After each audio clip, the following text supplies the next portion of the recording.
अब आपको सीधे लिए चलते हैं, राहुल गांधी प्रेस कॉन्फ्रेंस को संबोधित कर रहे हैं।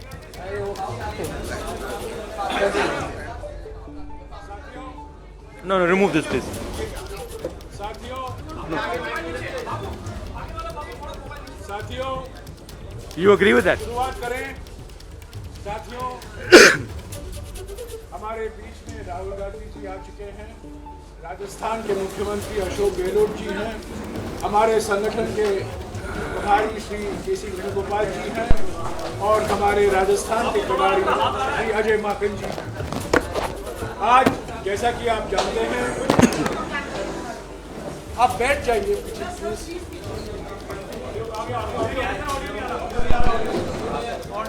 ऑडियो राहुल जी क्या आएगी?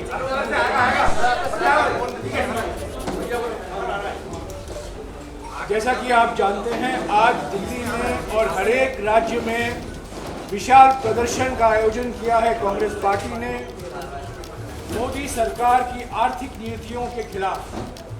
बढ़ती हुई महंगाई, चिंताजनक बेरोजगारी और मूर्खतापूर्ण लगाई हुई जीएसटी, इसके बारे में राहुल गांधी जी आपके साथ बात करेंगे। Rahul Gandhi ji. Namaskar. How are you enjoying the onset of dictatorship in India? Are you enjoying it? लोकतंत्र की जो मौत हो रही है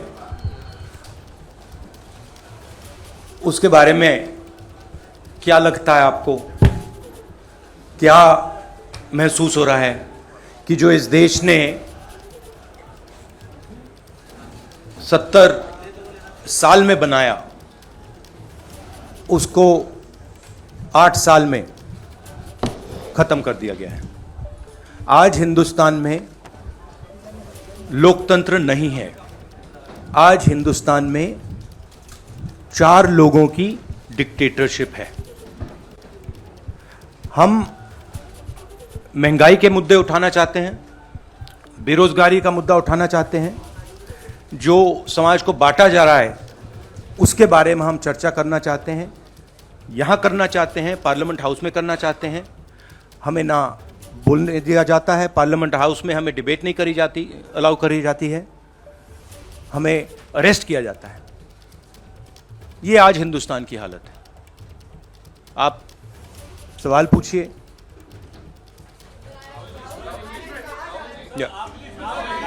In English. Look, what we are witnessing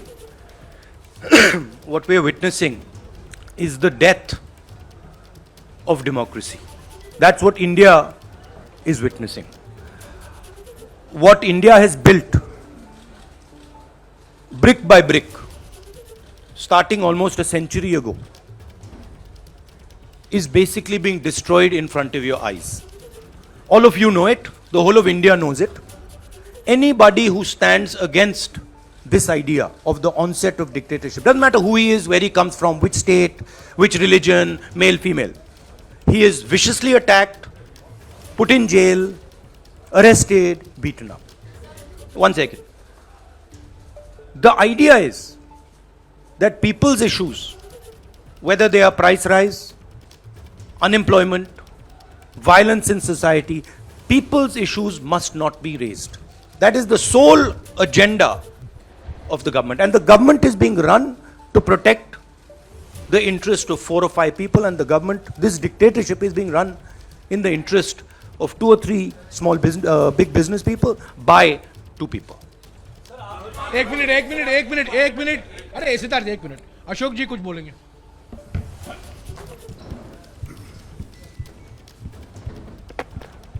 Rahul ji ने जो कहा उसका आप समझ रहे हैं कि देश में क्या हालात हैं।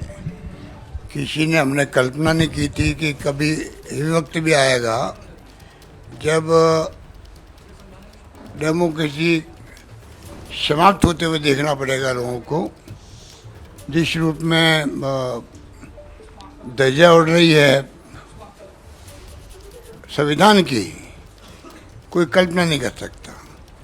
महंगाई हो, बेरोजगारी हो, जीएसटी हो, जो कुछ भी हो रहा है देश के अंदर, सुनवाई करने वाला कोई नहीं है। ऐसा पहली बार हो रहा है। आज अगर विधानसभा चलती है तब भी हम लोग डीएलओ की मीटिंग नहीं कर पाते जिले के अंदर कि विधायकगण, माननीय विधायकगण असेंबली भेजी है। और यहाँ पर आप देखिए खड़गे साहब को, सोनिया जी को, पार्लियामेंट चल रही है और आप बुला रहे हो। इसलिए मैंने उस वक्त कहा था कि ईडी का आतंक है देश के अंदर, आतंक है। ED, income tax, CBI. Rahul ji के नेतृत्व में हम लोग गए थे वहाँ सीबीआई के दफ्तर के बाहर रात को 2 बजे, 2:30 बजे। आज तक सुना था कि सीबीआई छापे डालती है पुलिस पर। पहली बार पुलिस छापा डाल रही थी सीबीआई पर। तो देश में जो कुछ हो रहा है वो खतरनाक खेल हो रहा है, डेमोक्रेसी खत्म हो रही है। अब समय आ गया है कि जनता को भी आगे आना पड़ेगा। आंदोलन कांग्रेस कर रही, विपक्षी पार्टियाँ कर रही है। जहाँ जिनको सूट करे वो साथ दे, वरना खुद के जो सामाजिक संगठन हैं, एनजीओ है, एक्टिविस्ट है, उनको भी कोई न कोई तरीके से सरकार के खिलाफ खड़ा होना पड़ेगा। मैं निवेदन करना चाहता हूँ। आज जो ये आह्वान किया गया है पूरे देश भर के अंदर, लोगों को महसूस हो रहा है कि कितनी भारी महंगाई है, बेरोजगारी से हाहाकार मचा हुआ है युवाओं के अंदर।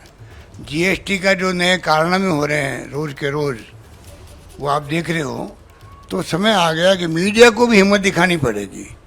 जैसे जनता आगे आ रही है, मीडिया हिम्मत नहीं दिखा सकती, जनता आगे आ रही है, उसी प्रकार से मीडिया के मालिकों के ऊपर जो दबाव है, इनकम टैक्स का, ईडी का, सीबीआई का, उसको भी छोड़ना पड़ेगा। नेशनल हेराल्ड भी अखबार है वो। जब अगर एक न्यूज़पेपर पे हमला हो सकता है तो कभी किसी पे भी हो सकता है। दिमाग में रखे बात को। आज मीडिया के सामने बहुत बड़ा चुनौती है कि वो बोल नहीं पा रहा है। बोलना चाहिए उसको। राहुल ठीक कह रहे हैं, वो हिम्मत नहीं दिखा पा रहा है। हिम्मत अपनी दिखाएंगे तो एक बात मैं कह के अपनी बात समाप्त कर देता हूँ। जो आपके बातें कहने के मेरे पास बहुत सारी, पर राहुल जी आज बैठे हैं तो मैं खाली एक बात आपको कह के अपनी बात समाप्त करना चाहता हूँ। जो मार्टिन लिनोमन ने कहा था, जब जर्मनी में हिटलर की तानाशाही हुई थी और विपक्षी बुद्धिजीवी, सामाजिक कार्यकर्ता, पत्रकार, अल्पसंख्यक को निशाने पर लेने लगे, वहाँ की जनता चुप रही, सोचती रही राजनीतिक लड़ाई है। 45 में जब जर्मनी हिटलर की तानाशाही चलने के कारण पूरा बर्बाद हो गया जर्मनी, वहाँ के लोगों को बहुत पछताना पड़ा। अगर समय रहते हुए लोकतंत्र के लिए आवाज़ उठाई जाती तो शायद देश बर्बाद नहीं होता। बाकी तो आगे बातें कहने को बहुत सारी है, उन्होंने बहुत सारी बातें कही है। कहने का मतलब आज अगर चुप रहेंगे तो हमें इतिहास माफ़ नहीं करेगा। ये मैं कहना चाहता हूँ, निवेदन करूँगा। एक बात कह के मैं फिर बात खत्म करता हूँ। पंडित नेहरू और जो जमाना था उस जमाने का, उनको मैं याद दिलाना चाहता हूँ, मोदी जी को और इनके आरएसएस के इनके आकाओं को। राष्ट्रीय ध्वज जो है, एक पैरा पढ़ के मैं बात समाप्त करूँगा। हिंदुस्तान के राष्ट्रीय झंडे को अभी मैंने फहराया है। पंडित नेहरू कह रहे हैं अभी मैंने फहराया है 29 के अंदर, मतलब पहली बार मैंने फहराया था। इस झंडे का क्या मतलब है? ये हिंदुस्तान की आज़ादी के प्रतीकों में से एक है। ये हिंदुस्तान की एकता का प्रतीक है। लेकिन याद रखिए, जब किसी मुल्क का झंडा फहराया जाता है तो वह फिर तब तक नहीं झुकने दिया जाता है जब तक कि मुल्क के अंदर एक भी आदमी जिंदा रहता है। एक भी आदमी जिंदा रहता है। आज आप लोग इस मौके पर इकट्ठे हुए हैं जबकि राष्ट्रीय कांग्रेस अपना सबसे ज़्यादा महत्वपूर्ण अधिवेशन कर रही है और मुल्क की आज़ादी के लिए लड़ी जाने वाली लड़ाई में एक बड़ा कदम आगे बढ़ाने जा रही है। पंडित नेहरू कह रहे हैं आज जबकि आपने एक झंडा फहराया है, क्या आपके अंदर इस संकल्प की आग नहीं झलक रही है कि इसे झुकने नहीं दिया जाएगा? मैं चाहता हूं कि आप ये प्रण करें, इस झंडे की हिफाजत करने की पूरी ताकत आप में रहेगी और यह कि आज़ादी की खातिर आप अपनी जान को कुर्बान करने देने के लिए तैयार रहेंगे। जिस झंडे के नीचे आज हम खड़े हैं, जिसको आपने अभी सलामी दी है, वह किसी एक जमात का नहीं है, ये एक देश का झंडा है। अब तक अगर आपने किसी खास जमात के लिए मुल्क को नुकसान पहुंचाते हुए काम किया है तो आप गलती पर थे। वे सभी लोग जो आज इस झंडे के नीचे खड़े हैं हिंदुस्तानी है, न हिंदू है न मुसलमान है, बल्कि हिंदुस्तानी है। जिन स्वयंसेवकों ने आज इस झंडे को सलामी दी है उन्हें इसकी इज्जत रखने के लिए अपनी जान तक देने के लिए तैयार रहना होगा। एक बार फिर याद रखिए कि जबकि ये झंडा फहराया जा चुका है, ये तब तक नहीं झुकने पाए जब तक कि एक भी हिंदुस्तानी मर्द, औरत या बच्चा हिंदुस्तान में रहता है। आप बताइए, 29 के अंदर पंडित नेहरू ने पहली बार झंडा फहराया था। अमृत महोत्सव मना रहे हैं, पिछले साल में कभी झंडे की बात की इन लोगों ने? उपलब्धि पिछले साल में किसकी कोई बात हो रही है उसकी? आप क्या चाहते हैं, देश को किस दिशा में ले जाना चाहते हो, धीरे धीरे देश समझ रहा है। इसलिए मैं कहना चाहूँगा जो समस्या हमारे सामने चुनौती भरी है, हम सबको आगे आना पड़ेगा। मेरा निवेदन यही है। धन्यवाद।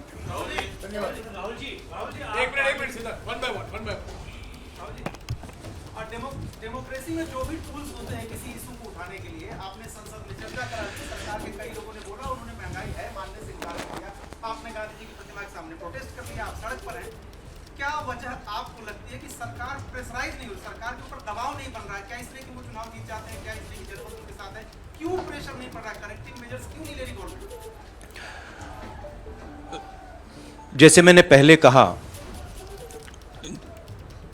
जो ऑपोजिशन डेमोक्रेसी में, लोकतंत्र में लड़ती है वो इंस्टीट्यूशंस के बल पे लड़ती है। मतलब जो देश का लीगल स्ट्रक्चर होता है, जुडिशियल स्ट्रक्चर होता है, जो देश का इलेक्टोरल स्ट्रक्चर होता है, जो देश की मीडिया होती है, उसके बल पर ऑपोजिशन खड़ी होती है। वो सब जो इंस्टीट्यूशंस हैं वो सब के सब सरकार को पूरा सपोर्ट दे रहे हैं। क्यों? क्योंकि सरकार ने अपने लोग इंस्टीट्यूशंस के अंदर बैठा रखे हैं। हिंदुस्तान का आज हर इंस्टीट्यूशन इंडिपेंडेंट नहीं है। हिंदुस्तान का हर इंस्टीट्यूशन आज आरएसएस के कंट्रोल में है। आरएसएस का एक व्यक्ति हर इंस्टीट्यूशन में बैठा है। तो हम एक राजनीतिक पार्टी से नहीं लड़ रहे हैं, हम हिंदुस्तान के पूरे इंफ्रास्ट्रक्चर के खिलाफ लड़ रहे हैं। जब हमारी सरकार होती थी इंफ्रास्ट्रक्चर न्यूट्रल रहता था, हम इंफ्रास्ट्रक्चर को कंट्रोल नहीं करते थे। 2 राजनीतिक पार्टियों की लड़ाई होती थी, 3 राजनीतिक पार्टियों की लड़ाई होती है। आज इंफ्रास्ट्रक्चर सरकार का पूरा एक पार्टी के साथ है। फाइनेंशियल इंफ्रास्ट्रक्चर उनके साथ है। अगर कोई दूसरी पॉलिटिकल पार्टी को सपोर्ट करना चाहे, उस पर ईडी लगा दी जाती है, सीबीआई लगा दी जाती है, धमकाया जाता है, डराया जाता है। तो फाइनेंशियली मोनोपोली है बीजेपी की, आरएसएस की, इंस्टीट्यूशनली मोनोपोली है। इसीलिए ऑपोजिशन इफेक्टिवली, अग्रेसिवली खड़ी हो रही है, बट इंपैक्ट जो होना चाहिए वो दिख नहीं रहा है।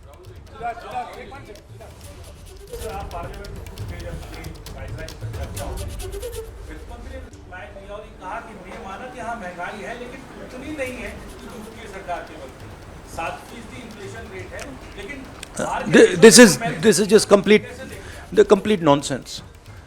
आज सबसे ज्यादा अनएम्प्लॉयमेंट हिंदुस्तान में, महंगाई बढ़ती जा रही है, गैस सिलेंडर की प्राइसेस बढ़ती जा रही हैं। पता नहीं, शायद मतलब फाइनेंस मिनिस्टर को मतलब ये आंकड़े दिख ही नहीं रहे हैं, या उनको बताया गया है कि बस बोलते जाइए, बट ये रियलिटी नहीं है। आप किसी भी कस्बे में चले जाइए, किसी भी गांव में चले जाइए, किसी भी शहर में चले जाइए, पूछिए महंगाई की क्या हालत है, आपको बताएंगे कि सबसे ज़्यादा आज महंगाई है। तो देखिए, रियलिटी एक है और परसेप्शन एक बनाया जाता है।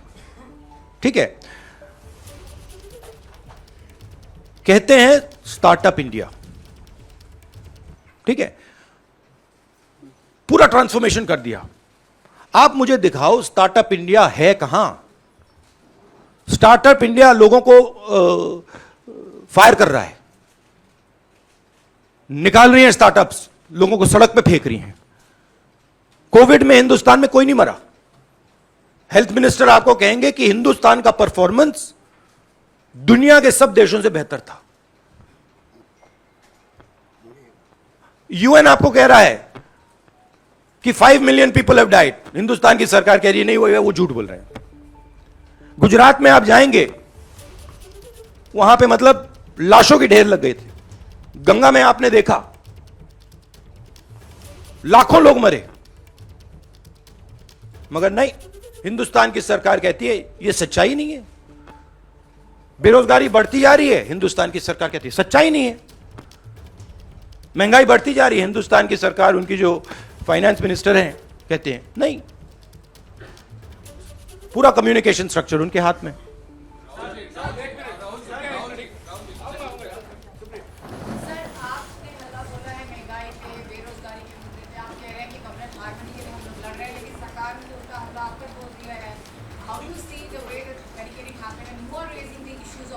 I understand one thing very clearly. The more I raise people's issues, the more I tell the truth in front of you, the more I will be attacked by the government. It's a simple thing. जितना मैं सच्चाई बोलूंगा उतना मेरे ऊपर आक्रमण होगा। मेरी प्रॉब्लम यह है कि मैं सच्चाई बोलता हूं, मैं डरता नहीं हूं। तो मैं अपना काम करूंगा, लोकतंत्र के लिए खड़े होने का काम करूंगा, महंगाई का मुद्दा उठाने का काम करूंगा, बेरोजगारी का मुद्दा उठाने का काम करूंगा, और मेरे ऊपर और आक्रमण होंगे। यह सच्चाई है। और जो धमकाता है वो डरता है। यह बात आप समझ लीजिए, जो डरता है वो धमकाता है। किससे डरते हैं? जो आज हिंदुस्तान की हालत है उससे डरते हैं। जो उन्होंने वायदे किए थे, जो उन्होंने पूरे नहीं किए, उससे डरते हैं। महंगाई से डरते हैं, बेरोजगारी से डरते हैं, जनता की जो शक्ति है उससे डरते हैं। क्यों डरते हैं? क्योंकि झूठ बोलते हैं। 24 घंटा ये लोग झूठ बोलते हैं। बेरोजगारी नहीं है, प्राइस राइज नहीं है, चाइना नहीं आया। आपने कहा कि राजनीतिक दल जो डराने की कोशिश सरकार के द्वारा होती है, वो डराने की कोशिश तो आपको, सोनिया जी को, कांग्रेस पार्टी को भी हो रही है। उस डर को किस तरीके से मुकाबला करेंगे? डर है ही नहीं, मुकाबला करने की क्या जरूरत है ही नहीं डर। किस चीज से डरना? डर नहीं। राहुल, ये लगातार कहा जा रहा है कि महंगाई बहाना है, दरअसल आप लोग का निशाना ईडी है। और दूसरा, एक तरफ जहां आप लोग बाहर सड़कों पर उतरे हुए, संसद के भीतर एक तस्वीर देखी गई जहां पर जिसकी शिकायत भी आपने स्पीकर से की, सोनिया गांधी के साथ स्मृति ईरानी जिस तरह से पेश आई, उसको लेकर आपने शिकायत की। तो उस पर आपकी क्या टिप्पणी है? क्या ये भी देखिए, एक बात मैं आपसे कहना चाहता हूं, मैंने पहले भी कह दिया। मैं इस बात को समझता हूं कि जितना भी मैं जनता की इश्यूज को उठाऊंगा, जितनी भी महंगाई की बात करूंगा, अनएम्प्लॉयमेंट की बात करूंगा, कम्युनल हार्मनी की बात करूंगा, उतना मेरे ऊपर आक्रमण होगा। और मुझे अच्छा लगता है क्योंकि मैं आक्रमण से सीखता हूं। तो जितना भी ये मेरे ऊपर आक्रमण करेंगे, मुझे फायदा होता है। I get great Joy when my political opponents attack me. They are not able to understand this. I get great happiness. अंदर से मुझे बहुत खुशी होती है। क्यों? क्योंकि मुझे अपने जो आइडियाज हैं, अपनी जो सोच है, अपनी जो विचारधारा है, वो और समझ आती है। मुझे बैटलफील्ड जो है वो और समझ आती है। लड़ाई क्यों हो रही है मुझे वो समझ आता है, और उससे मुझे बहुत बहुत खुशी होती है। आप एक काम कीजिए, अगर आपको मौका मिले, जो ईडी ऑफिसर्स ने मुझे इंटेरोगेट किया उनसे आप जाके बात कीजिए, वो आपको बता देंगे क्या हुआ उस कमरे में। सवाल है कि आखिर क्या मजबूरियां कांग्रेस पार्टी के सामने है कि आपको हर चीज पर साबित करना पड़ रहा है, चाहे वो झंडे को लेकर हो, महंगाई को लेकर हो, या कोई भी अन्य मुद्दा हो। कांग्रेस पार्टी को जनता के सामने ऐसा क्या मजबूरियां? कांग्रेस पार्टी को नहीं, हिंदुस्तान में कोई भी व्यक्ति किसी भी पार्टी का non political, political, film star, कोई भी अगर सरकार के खिलाफ कुछ बोलता है, उस पे हिंदुस्तान के सारे इंस्टीट्यूशन का वजन पड़ जाता है। यह कांग्रेस पार्टी की बात नहीं है। मैंने जो यहां शुरुआत की, और देश को शायद यह समझ नहीं आ रही है और आएगी बात, लोकतंत्र आज हिंदुस्तान में नहीं है, खत्म हो गया है। Democracy is now a memory in India, it is nothing more, and there are consequences to this. You will see there are going to be devastating consequences to this, because the people of India are not just going to keep quiet. तो राहुल गांधी का सरकार के खिलाफ हल्ला बोल, सीधे आपको लेकर चलते हैं प्रेस कॉन्फ्रेंस में। No discussion is allowed in parliament. The Chinese troops came into India, they occupy India, no discussion is allowed. Unemployment we want to raise, no discussion is allowed. Price rise, no discussion. Agnipath, no discussion. No discussion is allowed. It is much more beneficial for us to have discussion in parliament. We demolish the government every single time we have a discussion in parliament. Right? One second, please let me speak. Right? We demolish the government every single time we have a discussion. You're aware of it. They don't want a discussion. They can't face a discussion. That's the truth. And this is not only a Congress issue. They cannot face a discussion with any opposition party. आप कह रहे हैं कि बेरोजगारी महंगाई BJP ये कहती है कि लोकतंत्र में चुनाव सबसे अच्छा तरीका होता है जब जनता तय करती है वो किसकी। हाँ, हिटलर भी चुनाव जीत के आया था। हाँ, हिटलर भी चुनाव जीत जाता था। हिटलर चुनाव कैसे जीतता था? हिटलर चुनाव ऐसे जीतता था कि जर्मनी के पूरे इंस्टीट्यूशंस उसके हाथ में थे। उसके पास एसए थी, पैरामिलिट्री फोर्स थी, उसके पास पूरा का पूरा ढांचा था। मुझे पूरा का पूरा ढांचा दे दो, फिर मैं दिखाऊंगा आपको कैसे इलेक्शन जीता जाता है। You see, please understand. What? Sunil sir, I was saying about your family and your fight and you're fighting for an ideology. Some would ask that Mr. Rahul Gandhi should now take over the leadership of the Congress party and fight for this, especially we are talking about price rise. Sunil, he has already answered that question. He has said that this... Sunil, please refer to the earlier answer.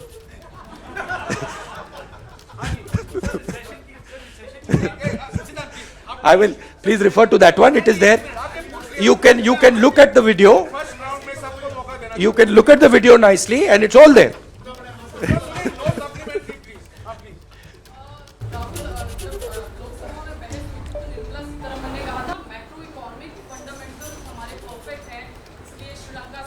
I think the macroeconomic fundamentals that she's talking about is something else.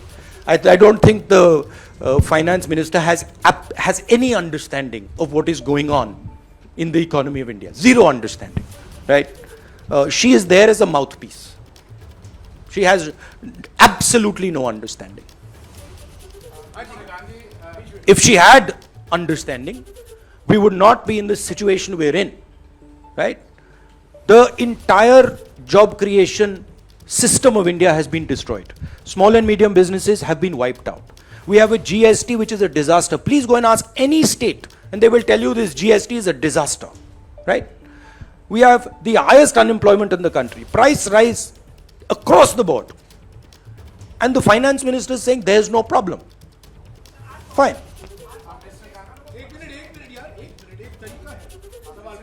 BJP alleges that Congress is using the tactics of shoot and scoop. आप उसको attack करते हैं, फिर आप चले जाते हैं parliament से बाहर और बीजेपी कहती है वो Congress is not participating in the discussion. Please refer to my earlier answer, which I had just given, about the importance of debate and how we are not allowed to debate in parliament.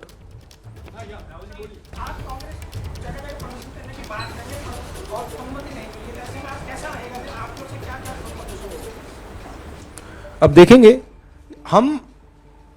हमारा काम विपक्ष का काम है. एक तरीका चलेगा नहीं चलेगा उसको हम टेस्ट करेंगे, दूसरा तरीका टेस्ट करेंगे, तीसरा तरीका टेस्ट करेंगे, मगर हम रेजिस्टेंस को नहीं छोड़ेंगे। लास्ट टू आखिर में एक मिनट सुनिए, रुक जाइए प्लीज। राहुल, आपने कहा कि विपक्ष को खत्म करने की कोशिश है, आपको डराया जा रहा है, अटैक किया जा रहा है, क्या इस बात का भी आपको अंदेशा है कि आपकी या सोनिया गांधी की गिरफ्तारी हो सकती है? मैंने आपसे कहा आप जो भी करना चाहते हो करो, कोई फर्क नहीं पड़ता मुझे। It does not make me any difference. You have to understand this. You have to understand the culture I come from. It does not make me any difference. I will be the happiest person. Rahul ji, विपक्ष जो है, जैसे कि पश्चिम बंगाल में ममता जी विपक्ष में, महाराष्ट्र में NCP आपके साथ है, लेकिन इस आंदोलन में आज आपके साथ नहीं है। इन्होंने कहा है ये प्रेस कॉन्फ्रेंस महंगाई के मुद्दे पर, जीएसटी और आर्थिक मुद्दों पर सीमित है, और इसी पर अगर आपको सवाल है तो पूछिए। जी राहुल, आपने जिक्र किया कि विपक्ष की जो मजबूती होती है वो संस्थान होते हैं, इंस्टीट्यूशंस होते हैं। हमने अभी देखा कि पीएमएलए को लेकर जिस तरह से लगातार आप भी हमलावर हैं, पीएमएलए के जो प्रावधान थे उसके खिलाफ 242 याचिकाएं सुप्रीम कोर्ट ने दी, लेकिन सुप्रीम कोर्ट का एक आदेश आता है और उसके बाद भारतीय जनता पार्टी कहती है कि अब विपक्ष के नेताओं पर और ज्यादा सारे के सारे हिंदुस्तान के इंस्टीट्यूशंस आज आरएसएस बीजेपी के कंट्रोल में हैं। सारे के सारे, एक नहीं बचा है, सारे के सारे। तो जो ऑपोजिशन का आइडिया है, ऑपोजिशन के ऑर्गेनाइजेशंस नहीं, ऑपोजिशन के का जो आइडिया है उस पर आक्रमण हो रहा है।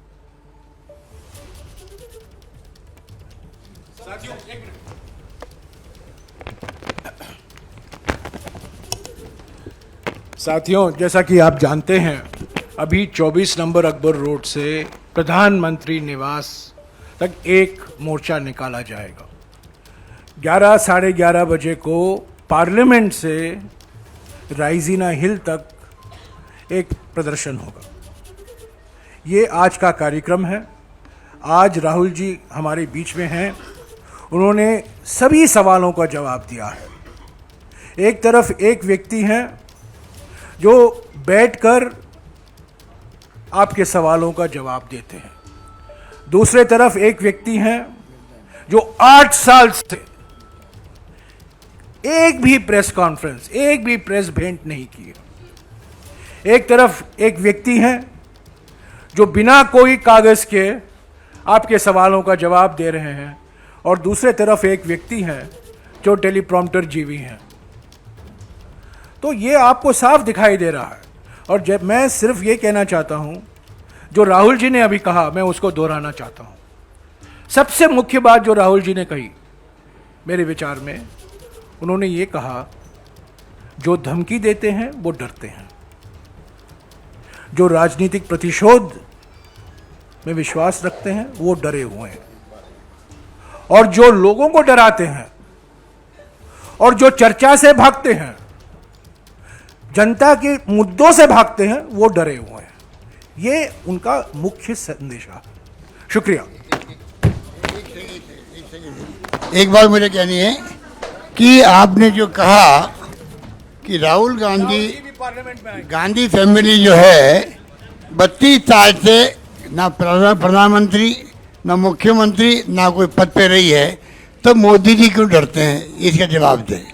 जैसे ही घड़ी का काटा दोपहर 2:30 पे आए, बबीता जी का दिल सास बहू साजिश के लिए मचल जाए। और ये है इनकी बहू, पूरे दिन ऑफिस की टेंशन हो जाए गॉन जब ये करें अपना फेवरेट शो फ्री टाइम पे ऑन।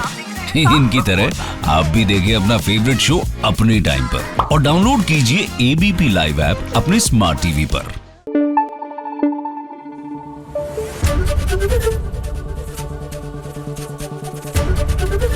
एबीपी न्यूज आपको रखे आगे।